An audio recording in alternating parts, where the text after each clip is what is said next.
I've been listening to Radiohead for about as long as I can remember. My dad would play their CDs driving around in the car, and I recall hearing Tom's vocal deliveries and trying to parse out their meaning.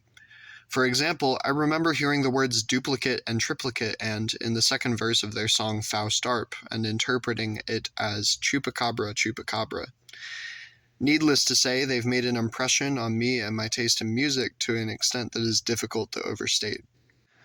As I got older, probably around the time I was 14, Radiohead became a major shared interest between me and my dad, as we would listen to them and even play their songs together on guitar. One of my favorite tracks from them was and is No Surprises, in which I found some of my deepest fears and most strongly held convictions at that time shared and validated.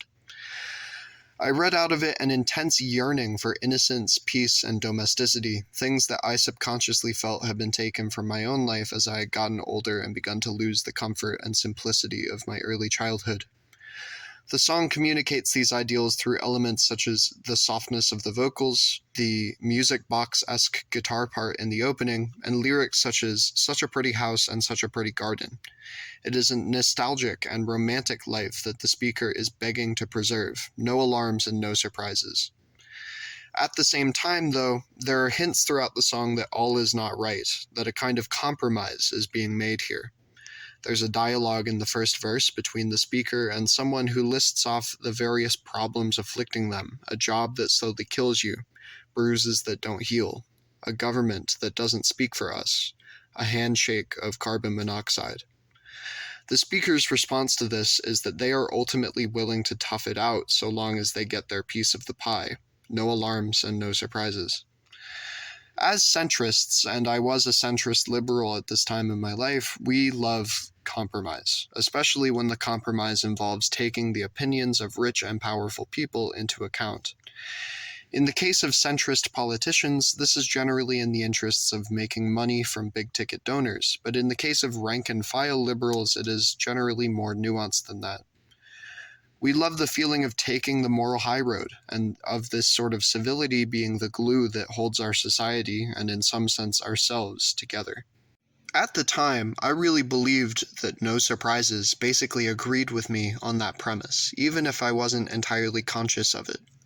Besides, I knew in some abstract way that I would go on to interact with many of the same social problems as described by the speaker. I had seen my dad and other adults in my life struggle with alienation in their workplace, for example.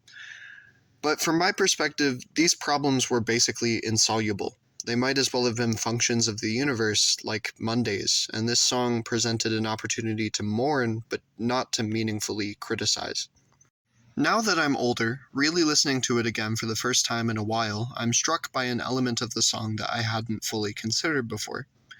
During the final chorus, while Tom sings No Alarms and No Surprises, a second voice soars in the background with Get Me Out of Here.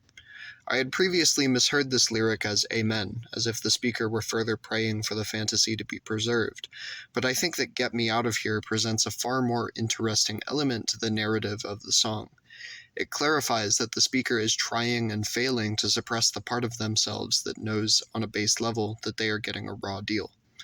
The speaker knows that they shouldn't have to put up with a lack of basic agency over the conditions of their labor, or the proliferation of neurotoxic chemicals, or not truly being represented by their own government.